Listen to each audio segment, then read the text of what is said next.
Bienvenue sur ma page. Aujourd'hui, j'aimerais nous parler de l'ordre dans les finances. Pourquoi l'ordre dans les finances? Je me suis rendu compte qu'en tant qu'étudiant ou même travailleur débutant, on a tendance à avoir des finances complètement désordonnées. Et souvent on se plaint que le Seigneur ne nous bénit pas ou qu'il ne n'ouvre pas les portes financières pour nous ou qu'il n'ouvre pas vraiment les portes de la bénédiction financière pour nous. Alors que souvent le problème ce n'est pas tant que Dieu ne nous bénit pas, le problème c'est qu'est-ce qu'on fait avec ce que Dieu nous donne. La Bible nous dit justement que celui qui sera fidèle dans peu de choses, Dieu lui en confiera de plus grandes. Et celui qui est capable de gérer les choses que son maître lui confie de la meilleure des manières, son maître lui ajoutera encore plus. Tout ça pour dire que c'est tellement important de gérer nos finances correctement, de la bonne manière, avec cette vision que Dieu il a de nos finances, mais aussi avec la sagesse humaine. Parce que nous sommes sur terre, et sur terre il y a des lois, il y a des règles, et autant la Bible nous dit de même que celui qui ne travaille pas ne mange pas. C'est l'apôtre Paul qui le dit en plus dans la parole. Donc, comment vous dire qu'on ne peut pas, comment dire, on ne peut pas se plaindre de ne pas avoir assez, de ne pas avoir les finances qu'il faut. Et chaque fois qu'on a des possibilités de travail ou de se bouger ou de faire autre chose, rester là juste se coucher et dormir et manger le pain de paresse et s'attendre à, comment dire, à être béni financièrement ou sur autre chose. Et souvent, comment dire, la disette peut être attirée justement par un trait de caractère, par une mentalité qu'on a qui n'a pas été du tout renouvelée. Et souvent, c'est la mentalité qui est... On va appeler ça comment? C'est la mentalité qui nous dit justement que l'argent est la racine de tous les maux. Pourquoi je parle de ça? Je parle de ça parce que souvent, on peut très bien vouloir que Dieu nous bénisse dans certains domaines, même financiers, et se rendre compte qu'en réalité, nos attitudes, nos caractères, notre manière de penser, notre mentalité n'étant pas renouvelée, nous ne sommes pas bénis justement dans ce domaine-là parce que nous ne faisons pas ce qu'il faut, nous ne faisons pas le minimum syndical en quelque sorte, et souvent c'est aussi parce que nous ne sommes pas au bon endroit, ne faisons pas les choses comme il faut. Et quand je parle du fait que l'argent est la racine de tous les maux, pourquoi? Une personne qui aura tendance à voir que l'argent est la racine de tous les maux sera une personne qui, chaque fois qu'elle aura les finances, elle fera tout en fait pour se débarrasser le maximum de son argent. Que ce soit en le donnant, que ce soit en le distribuant, que ce soit en faisant des sorties, en faisant des choses extravagantes, en faisant, je sais pas moi, des sorties au maximum, en achetant plein de choses juste pour acheter. En fait, cette personne-là va faire le maximum de choses juste pour pouvoir se débarrasser de son argent et du peu qu'elle a, en se disant inconsciemment dans sa tête que si elle garde cet argent-là va lui faire du mal et va pas lui faire du bien en quelque sorte. Donc voilà. C'est vraiment important de renouveler notre mentalité, notre intelligence, de demander au Saint-Esprit de renouveler notre mentalité et aussi d'apprendre les rois justement de ce monde, comment les finances fonctionnent, comment est-ce que on peut épargner, quelle est la part qu'on doit allouer à la dîme, parce que c'est très important dans chaque part que le Seigneur nous donne de pouvoir le lui redonner en reconnaissance, en disant Seigneur, ok, l'argent que tu me donnes, je te bénis pour cela, mais en te donnant ma dîme, je te la paye pas, je te rends ce que je te dois et je reconnais par cela justement que tu es Dieu, que ce travail-là, je ne l'ai pas de mes propres forces, mais c'est toi qui me l'as donné et je veux te rendre grâce et te bénir pour ce travail-là. C'est ce que veut dire la dîme en quelque sorte, c'est une reconnaissance et dire merci à Dieu pour ses grâces dans notre vie.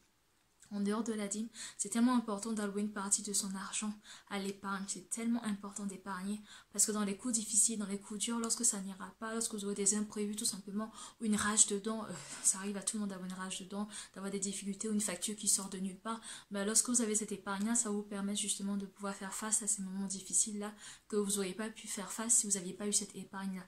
Donc c'est très important lorsque vous avez vos finances, non seulement d'enlever votre partie de la dîme, d'enlever votre épargne, et surtout la partie la plus importante que j'ai apprise aussi comme règle, c'est qu'il faut absolument que votre loyer ne fasse pas plus de la moitié de votre budget. C'est-à-dire si vous gagnez 400 € par mois, vous ne pouvez pas vous permettre d'avoir un loyer qui arrive dans les 300 €, voire 350, voire 400. C'est un manque de sagesse totale.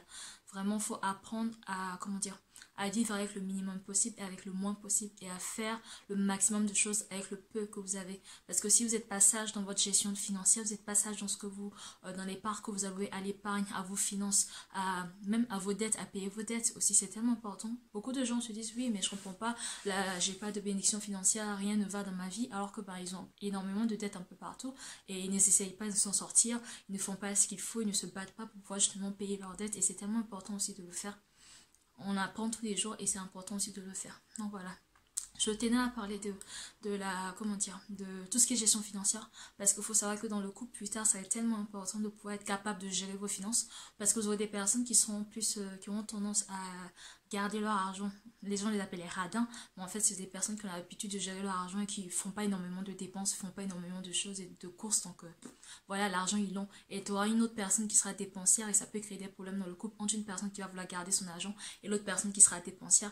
Donc si pendant votre vie antérieure de célibataire ou en tant qu'étudiant, vous apprenez pas à gérer votre argent et à gérer vos finances, ça va être compliqué, parce que c'est pas parce que vous voulez quelque chose que vous allez l'acheter, c'est pas parce que quelque chose est urgent que c'est important, et c'est pas parce que quelque chose est important que c'est urgent. Et souvent vos finances, vous allez devoir essayer de vous ordonner, de vous discipliner, quitte à vous serrer la ceinture s'il faut, pour ne pas vous acheter certaines choses, parce que ce n'est ni le moment, vous n'en avez pas besoin, et ce n'est ni l'endroit pour l'acheter, et vous pouvez le faire plus tard, et ce n'est vraiment pas urgent. Donc voilà.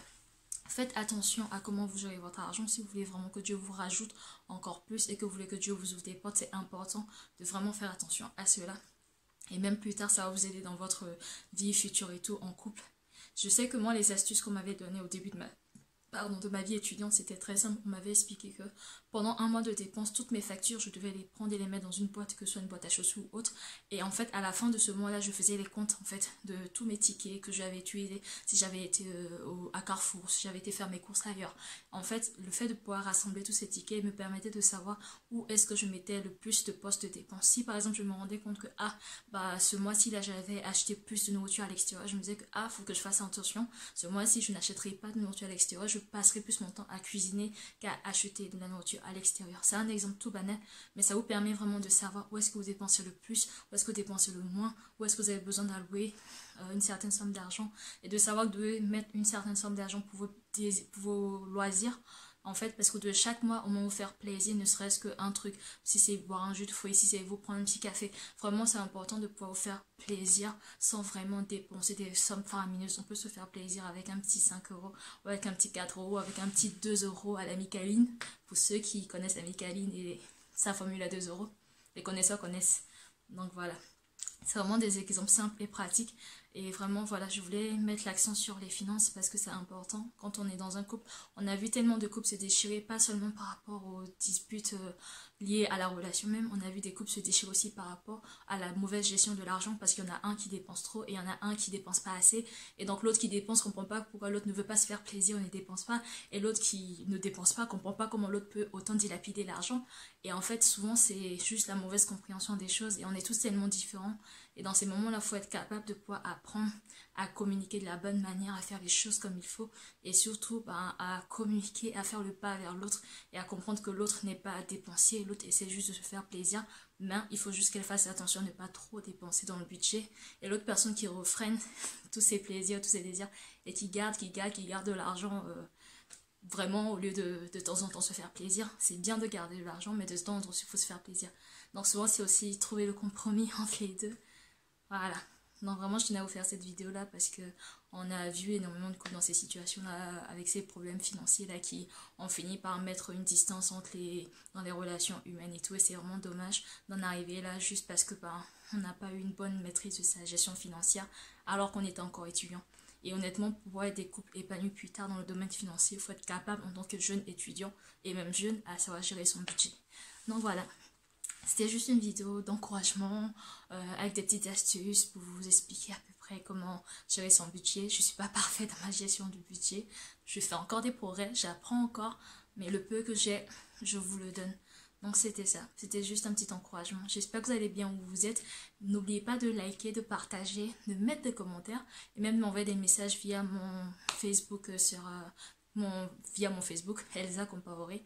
N'hésitez pas à m'envoyer des messages même en privé si vous avez des témoignages, des interrogations, des encouragements ou bien même si vous avez besoin de conseils, n'hésitez pas, je suis là. Voilà. Je vous dis à bientôt. Portez-vous bien.